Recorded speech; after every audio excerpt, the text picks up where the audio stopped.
What kind of joke ruins a marriage in a single sentence? I thought I was being funny, just teasing like everyone else. But when my husband left our own wedding reception in silence, I realized the line between humor and humiliation was thinner than I'd ever imagined. What happens when laughter becomes the final straw? I'm Marla Vane, 32, and people still say my wedding speech was unforgettable. They don't mean it kindly.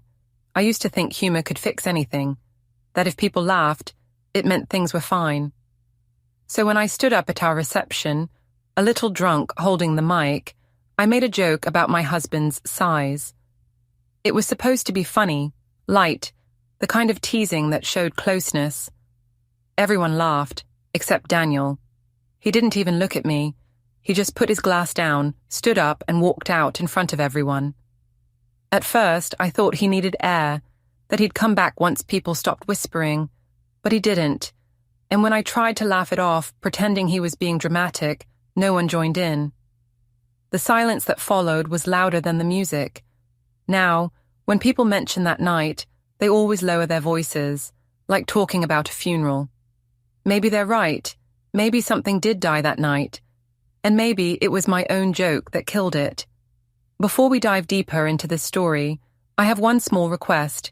Please subscribe, drop a like, comment, and hit that hype button to boost this channel so more people can discover these incredible stories. The night of the wedding should have been perfect. The hall was golden and loud, full of clinking glasses and half-finished laughter. I'd spent months planning every detail, the flowers, the playlist, the menu. Everyone said I had a gift for making things memorable. I liked hearing that. I liked being the one people looked at.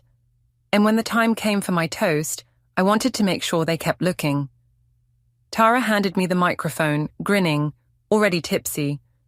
She whispered, "Make it good," and I promised I would. The champagne had warmed me, made everything brighter, easier. I thanked everyone for coming, talked about love, about partnership.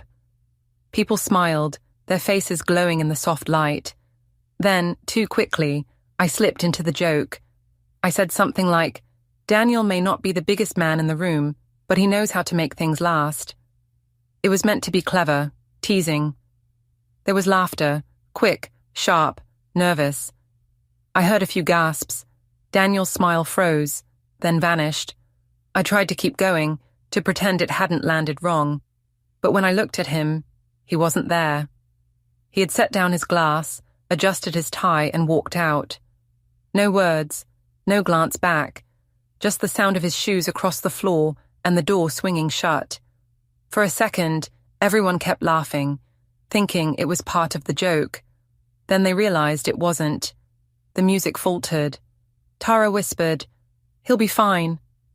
I laughed too loudly, pretending nothing had happened. I raised my glass again and said something about love being full of surprises. It sounded pathetic even to me. I finished the toast quickly and slipped outside after him. He was on the hotel balcony, facing the parking lot, the night wind flattening his shirt against his back. I tried to sound light. I said, "You're not seriously upset over that, are you?" He didn't answer. I walked closer, heels tapping on the tile, and said, "Everyone knew it was a joke." He finally turned around. His face was calm, too calm. He said, "You made me small in front of everyone we know." I told him he was overreacting. He said, "You turned me into a punchline." I said, "It's called humor." He said, "No, it's called humiliation." He walked past me, back inside. I stood there staring at the city lights, wondering how a single sentence could make the air feel heavier. When I went back into the ballroom, people avoided my eyes. Elaine, his mother, looked pale and tight-lipped. Tara tried to smile, but even she seemed uneasy. I told everyone Daniel just needed air. A few guests laughed softly, but the tension was obvious. When the music started again, it felt forced. By the time the party ended, Daniel still hadn't come back. I found him in the hotel room, sitting on the edge of the bed, his tie undone. I said, "You can't actually be angry." He said, I'm not angry. I'm disappointed. That word stung. I told him he was being dramatic. He said, I wanted this night to be ours, not yours. He got up, walked into the bathroom and closed the door. I sat on the bed, still holding the champagne glass from earlier, feeling like I'd been excluded from my own celebration. I told myself he'd get over it in the morning. When he came out, he didn't look at me. He said quietly, You think respect is something you can joke about? I said, It's how I show affection. He said, Then I guess we love differently. He lay down, back turned, and I lay beside him, staring at the ceiling, trying to believe that this was still just a misunderstanding. The next morning, he was gone when I woke up. I found a note on the dresser that said, Needed to clear my head. I called Tara. She said, He'll calm down. I asked if people were still talking about the toast. She hesitated before saying, Only a little. That little sounded enormous. I went downstairs for breakfast. People from the wedding were there, smiling awkwardly. One man from Daniel's office gave me a thumbs up and said, Funny speech. I laughed too loudly again, pretending not to notice his wife glaring at him. When Daniel came back later that day, we were packing to leave for the honeymoon. He didn't say much. I tried to joke my way back into normalcy. On the plane, I said, At least we're starting married life with a story to tell. He said, It's not a story I'll be telling. I said, So you'll just sulk forever? He said, I'm thinking about what kind of person finds it funny to mock the person they claim to love. I told him he was twisting things. He said, No, I'm straightening them.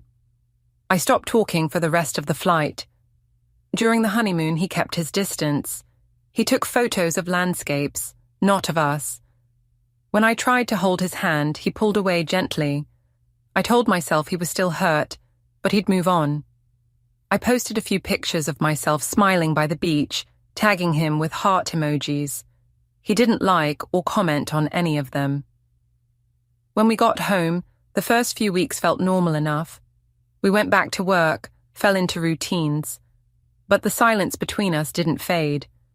At dinners, he ate quickly, then disappeared into his office. At night, he lay on the far edge of the bed. I started filling the quiet with chatter, stories, jokes, anything to make him react. He barely did. One evening, I hosted a small dinner for friends, hoping to show that everything was fine. Tara came, along with a few co-workers, and Daniel's brother, Josh. Someone brought up the wedding. Tara said, That speech, though. Everyone laughed, glancing at Daniel. He didn't smile. I jumped in, saying, Come on, it was just a joke. Daniel stood up, cleared the dishes, and left the table. The laughter stopped. Tara muttered, He really can't take it. When he came back, his face was blank. He said, I'll be upstairs. I said, Daniel, people are here. He said, They can stay. I don't need to be. He went upstairs, and the silence that followed felt like a wall closing in. After everyone left, I went to his office. He was typing something, his expression calm. I said, You embarrassed me tonight. He said, I'm just returning the favor. I told him he was being cruel. He said, Cruel would be laughing while someone breaks. I stood there, trying to think of something to say, but nothing sounded right. I wanted him to forgive me, but I didn't want to admit I'd done something wrong. I said, You're making this into a bigger deal than it is. He said, It was already big enough for everyone to hear. I noticed a calendar open on his desk. One entry near the bottom read, Downtown, 09:35. I asked what it was. He said, Work stuff. His voice was flat. I told him not to act mysterious. He said, You never liked what you couldn't control. That night, I lay awake listening to the faint tapping of his keyboard. Every sound felt like distance growing between us. I told myself this was just marriage adjusting, that all couples hit rough patches. But deep down, I knew something else had started that night on the balcony. Something quiet, methodical, and irreversible. When the tapping stopped, I turned over and looked at him through the darkness. He wasn't looking at me. He just sat there, the glow of the screen lighting his face. Calm, patient, deliberate. I didn't know then that his silence was already a plan in motion. The next morning, I woke to the sound of a door closing. I thought he'd gone to work early. On the counter was a coffee mug, his, half empty. Next to it was a single folded napkin. On it, written neatly, were 3 words, handled properly soon. For the next few days, Daniel barely spoke to me. He moved through the house like someone on autopilot, polite, steady, and unreachable. Every word I said seemed to fall into a void. I told myself he'd get over it. People don't end marriages over a joke. They just don't. At work, everyone had already seen the video. I didn't even know there was a video until one of my co-workers, Erin, sent me a link with a nervous face emoji. I clicked it and there I was on the screen, smiling too brightly, the microphone in my hand, my voice carrying the joke that now felt like poison. Laughter filled the background, and then Daniel's face, frozen, expressionless, before he stood and walked away. The clip ended there. The comments were brutal. Strangers called me cruel, heartless, embarrassing. Some called him a saint for not reacting. I deleted the video from my phone, but it was already everywhere. Josh had recorded it and posted it that night with the caption, "Married to a comedian, I guess." He probably hadn't meant harm, but it spread fast. When I called him to ask why, he said, "It was funny, Marla. You always say you want people to remember your events." At home, Daniel stayed silent about it, but I noticed small changes. He moved his things into the guest bathroom. He stopped touching me at all, even by accident. He started keeping his phone face down. I asked if we were okay, and he said, "We're fine. We're learning who we are." The way he said "we" sounded like a word already splitting in two. I tried to fix things the only way I knew how, by pretending it wasn't serious. I told him everyone was overreacting, that social media loved drama. He didn't reply. I said I only wanted people to laugh, that making others smile was my way of showing love. He looked at me and said, "You keep calling it love. It never feels like it." Then he went upstairs. That night, I couldn't sleep. I scrolled through comments under the video until my chest hurt. People joked about our marriage ending before the honeymoon even started. Someone even tagged Daniel's company account. I wrote a long post defending myself, saying the joke was innocent, that my husband knew my humor, that people were being too sensitive. It got shared again, this time with the caption, "No remorse." By morning, Daniel had already seen it. He was making coffee when I came downstairs. I said, "People are twisting things." He said, "No, they're just watching."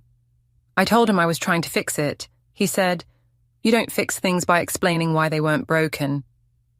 He poured his coffee and walked away. Later, I found him in his office, his laptop open, papers spread out neatly. I asked what he was doing. He said, "Sorting things." I said, "You're not leaving me over a joke."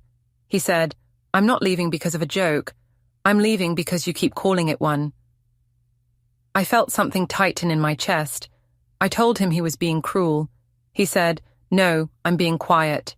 His calmness frightened me more than shouting ever could. That evening, I tried calling Tara. She didn't answer at first. When she finally picked up, her voice was cautious. She said, "It's getting bad online, Marla." I said, "It's just gossip." She said, "No, it's sympathy for him."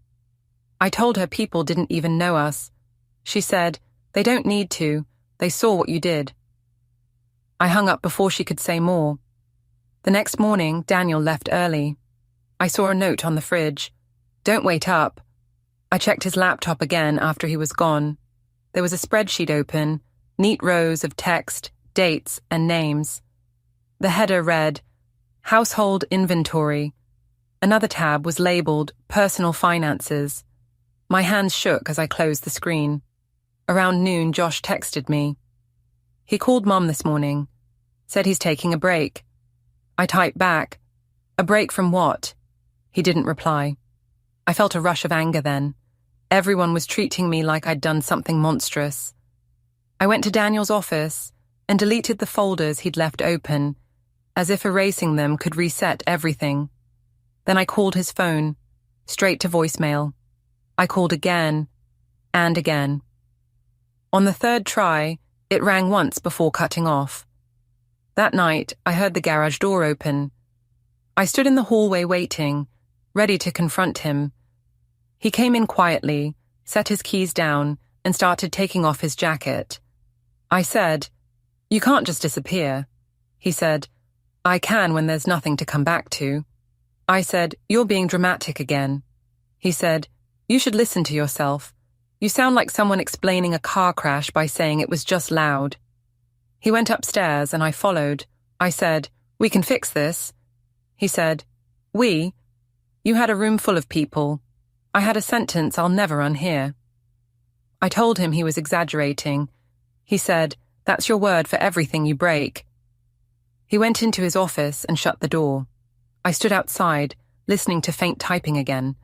A few minutes later, the printer started. The sound made me jump. I pressed my ear to the door and heard him sigh. Then silence. When he left for work the next morning, I snuck in and checked the printer tray. There was only one sheet, blank except for 3 words in the corner. Downtown 0935. I didn't know what it meant. A meeting, a warning. The handwriting was neat, calm, deliberate, just like him. That evening, when I asked about it, he said, "It's nothing you'd understand." I snapped back, "You can't punish me forever." He said, "You keep saying forever like it's a threat. For me, it's a release." I tried to laugh it off, but he didn't look away from the TV. His silence stretched, solid and final. I went upstairs alone that night, thinking I'd find him gone in the morning.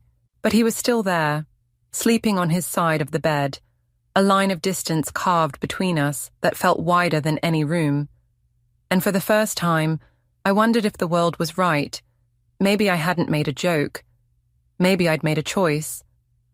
By the weekend, the video had stopped trending, but the silence it left behind felt worse.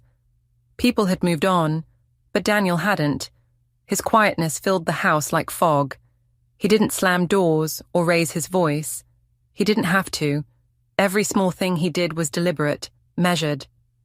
I started to resent the way he could stay calm while I was unraveling. I told Tara over the phone that I was living with a ghost. She said, "He's not haunting you, Marla. You humiliated him." I said, "It was one joke." She said, "You keep saying that like repetition makes it true." Then she added, softer, "You've always needed an audience." Her words stung. I told her Daniel would come around once people stopped talking. She said, "He's not waiting for the world to forget. He's waiting for you to understand." I hung up, angry and embarrassed. That night, I tried to talk to him again. He was at the kitchen counter, sorting through a pile of envelopes. I asked if we could start over, go to dinner, talk like normal people. He said, "Normal people don't weaponize laughter." I said, "So now I'm your enemy?" He said, "You made me one when you decided I was funny." I tried to laugh it off again, but he didn't even look up. I told him I'd already apologized. He said, "You apologized for being caught, not for being cruel." His voice was steady, almost gentle, and that made it worse. When he went upstairs, I stayed behind, staring at the papers he'd left on the counter. There were printed pages clipped together, lists, figures, a few highlighted sections. At the top, it said, Household Budget Review. It wasn't unusual for him to track finances, but the tone felt different now, like he was sorting a life into categories that no longer included me. On Sunday, I went to lunch with Tara and Josh, hoping to get support. Instead, it turned into another interrogation. Josh said, "You know, he didn't even raise his voice that night." "That's worse." I told him Daniel was being dramatic. Tara said, "He's being done." I said, "He wouldn't throw away 10 years over one bad joke." She said, "You keep saying one bad joke. But that's not what he heard. I paid the bill just to end the conversation. When I got home, Daniel's car wasn't in the driveway. I walked through the house, checking every room, half angry, half anxious. On his desk was another folder, labeled Personal Records. Inside were copies of text messages between us, screenshots of my replies to people who'd commented on the video, a few printed photos from our wedding. It looked like he was documenting everything. When I heard his car pull in, I panicked and put the folder back. He came in with groceries, calm as ever. I asked where he'd been. He said, "Downtown." I said, "At 09:35. He didn't answer, just unloaded the bags one by one. That night I poured myself a glass of wine and sat beside him on the couch. I said, "You can't stay mad forever." He said, "I'm not mad." I said, "Then what are you?" He said, "Prepared." I laughed, but my voice cracked. The next morning, I woke up to find him already gone. His side of the bed was made perfectly. On the dresser was a small pile of items: his watch, his wedding ring, and a single key. My heart dropped. I grabbed my phone, called him, no answer. By noon, I drove to his office, pretending I needed to drop off a document. The receptionist looked uncomfortable when I asked for him. She said he was out. I asked where. She said he mentioned a meeting downtown. I pressed her for details, but she avoided my eyes. "Sorry, Mrs. Vane," she said. He didn't say more. I sat in the parking lot for half an hour, watching people come and go. Every time the door opened, I expected him to appear, but he didn't. When I got home, there was an email waiting for me. The subject line read, "Important, Review." I opened it and saw a shared document titled Personal Boundaries Agreement, Draft. My chest tightened. The first line said, "To ensure mutual respect and independence during the separation process." Separation. I slammed the laptop shut. I called Tara again. She said, "Marla, he warned you." I said, "He's bluffing." She said, "He's methodical. He doesn't bluff." That night when he came home, I confronted him. I said, "What is this about a separation?" He said, "It's about peace." I said, "Peace doesn't come with paperwork." He said, "It does when you live with chaos." He walked past me into his office, shutting the door quietly. I followed and said through the wood, "You're making a mistake." He said, "No, I made one. I believed we were a team." I pressed my forehead against the door, whispering that I was sorry, that I hadn't meant to hurt him. He said, "You keep saying that to yourself. I don't think you even know what you mean." Then I heard it again. The printer. Slow, steady. I waited until it stopped, then opened the door. The paper tray held a single page.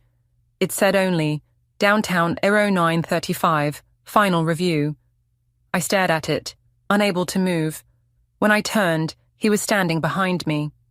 His expression was calm, unreadable. He said, "I'm doing this properly." I asked, "Doing what?" He said, "What you made necessary."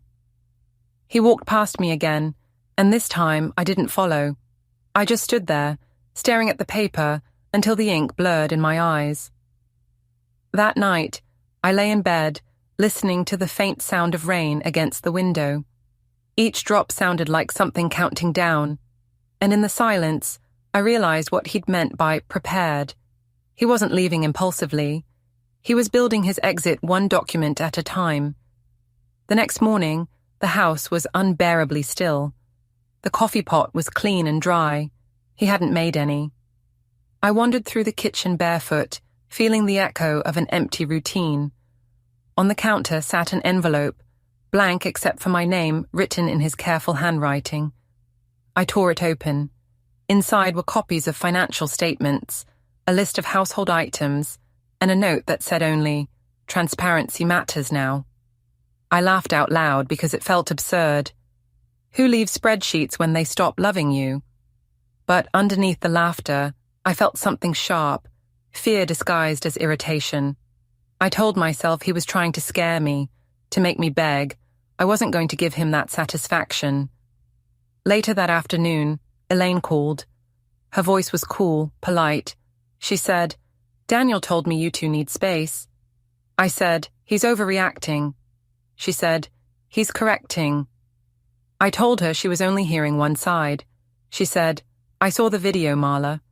The whole world did. Sometimes one side is enough." After the call, I sat at the dining table staring at nothing. My phone buzzed again, a text from Tara. "Lunch today? We need to talk." At the restaurant, she looked different, tired, cautious. She said, "People at work are whispering about Daniel." I said, "What now?" She said, "They think he's meeting lawyers." I forced a laugh. "That's ridiculous."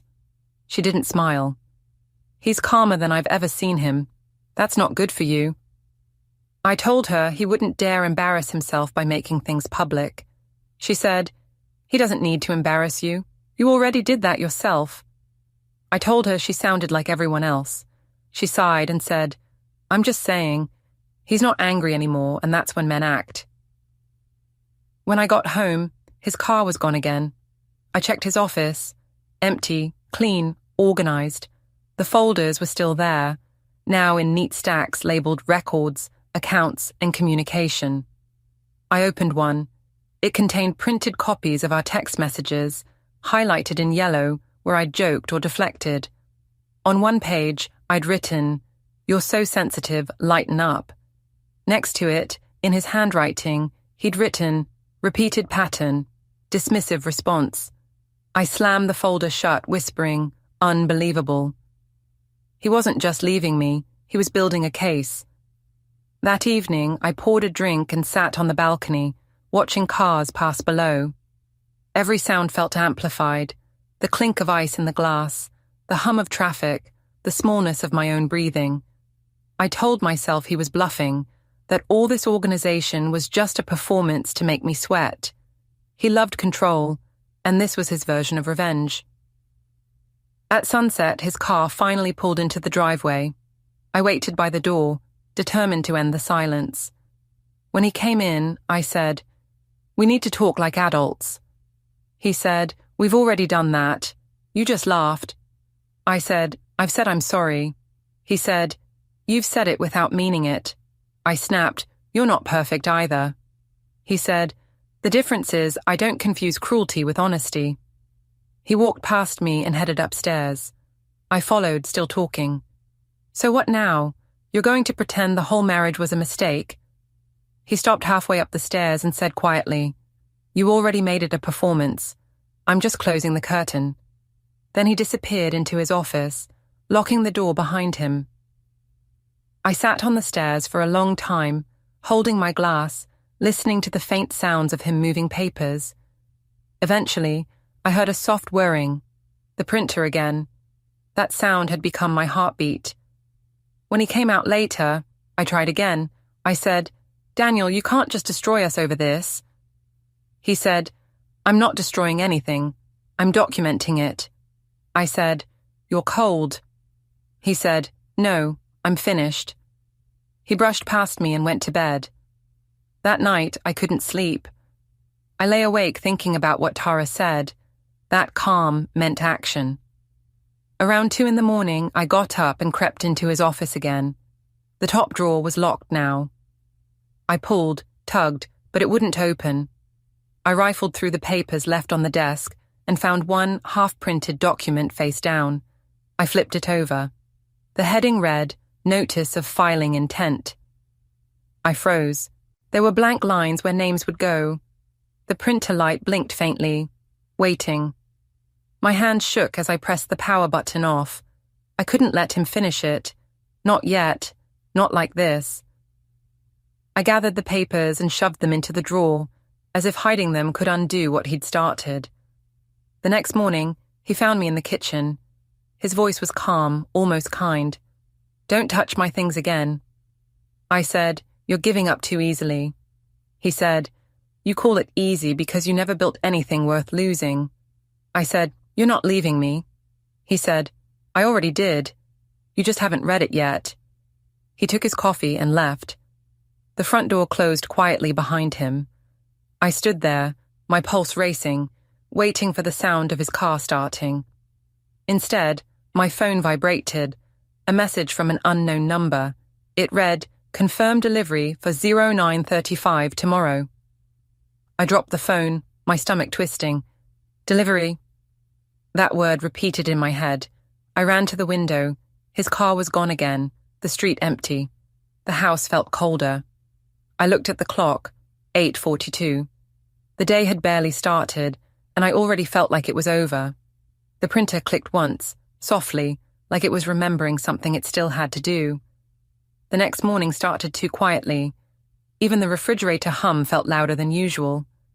I made coffee, pretending the world hadn't shifted, but I couldn't stop staring at the counter where he'd left those documents. Everything about Daniel had become deliberate. Each word, each silence, each space he left between us. By 9, I decided to go to his office. I told myself I'd catch him before this mysterious delivery happened, that if he saw my face, he'd remember what we had. I put on makeup too carefully, chose a dress he used to like, and rehearsed my lines in the mirror. "You're overreacting, Daniel. Let's just start over." The drive downtown felt endless. My heart thudded in rhythm with the windshield wipers. When I arrived, the receptionist gave me a look I couldn't read. "He's in a meeting," she said softly. I said, "I'll wait." She hesitated. "It's a closed meeting." I sat anyway, pretending to scroll on my phone. Half an hour later, he came out of the glass conference room, straight-backed, composed. He froze when he saw me. I stood quickly, tried to smile. "We need to talk." His expression didn't change. He said, "Not here." I followed him outside. On the sidewalk, he said, "You shouldn't be here." I said, "I had to see you. We can fix this." He said, "There's nothing left to fix." I said, "You're just angry." He said, "No, I'm organized." That word cut deeper than any insult. He turned away, started walking. I followed again, almost pleading. "Daniel, please, we can talk at home. I'll delete everything. I'll make it right." He stopped and said, "You can't delete the way you laughed while you humiliated me." Then he walked toward his car and didn't look back. I stood there, people brushing past, the city roaring around me. My reflection in the office windows looked like someone I didn't recognize. Someone smaller. When I got home, I poured myself another drink, even though it was barely noon. The phone rang. It was Tara. She asked, "Where are you?" I said, "Trying to stop him." She sighed. "You can't. He's already made up his mind." I said, "He'll calm down." She said, "Marla, calm isn't his problem. It's yours." After I hung up, I noticed something strange. The spare room door was open. Daniel had moved his suitcases inside, but they were empty now. The closet was half bare. His laptop was gone. On the nightstand was a single sticky note. "Don't worry about tomorrow." That phrase sent a chill through me. I wanted to tear it up, but I couldn't. I sat on the edge of the bed, holding the note, whispering, "He's bluffing." That evening, his sister Elaine called. Her voice was low, careful. She said, "He told me not to take sides, but I think you should know. He's been getting everything in order." I said, "He's manipulating you." She said, "He doesn't need to. You did that for him." I almost hung up, but then she added, "He said he'll handle it properly." That word again, properly. It sounded final, like a judge's verdict. I asked what she meant, but she said she didn't know, only that his tone scared her. He was calm, she said. Too calm. That night, he didn't come home. I waited up, the house dark except for the kitchen light. I stared at my phone, willing it to buzz, to ring, to give me some sign he still cared enough to fight. Nothing came. Around midnight, I opened my laptop and searched his name in my email. Old messages, photos, wedding invitations, all digital ghosts. Then one new message appeared at the top of the inbox, time-stamped just 10 minutes earlier. The subject line said, "For the record." My chest tightened. The body of the email was short. Marla, I'm done arguing. Tomorrow you'll understand. I'm not angry, I'm just finished. I stared at the screen, my mind racing. I typed a reply. Daniel, please don't do this. But before I could hit send, a small red notification appeared. Message failed to deliver. He'd blocked me. I sat there until dawn, the room faintly glowing with the first light. The coffee machine clicked on by itself, still set to his schedule. I poured a cup, not tasting it. My phone buzzed once, an unknown number again. The message read, Reminder, meeting confirmed for 09:35, downtown office tower lobby. My throat closed. I whispered, No, as if saying it could stop the clock. At 9:30, I was still pacing the kitchen, the note from the nightstand clenched in my hand. I wanted to drive there, to stand in front of him, to force him to look at me. But another part of me knew it was too late. Everything about Daniel had become exact, intentional. Whatever 09:35 meant, it was already set in motion. At 10 high, I sat on the stairs, shaking. I thought of the wedding, the laughter, the way he'd walked out without slamming the door. The sound of that quiet exit echoed louder now than it had that night. By 10:12, I heard a car door close outside. For a second, hope flickered. Maybe he'd come back. Maybe he wanted to talk after all. I ran to the window, heart hammering. It wasn't him. Just a delivery driver walking toward the porch, holding a thick envelope. I didn't open the door. I couldn't. I just stood there, frozen, watching through the glass as the man slipped the envelope through the mail slot, checked something on his clipboard, and walked away.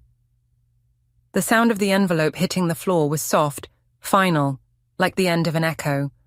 The clock on the wall ticked to 09:35. The envelope lay on the floor, heavy as if it already knew what it contained. I stared at it for a long time before bending down to pick it up. My hand shook as I broke the seal. Inside were several neatly printed pages, his handwriting on the first one, short and precise. This is the proper way.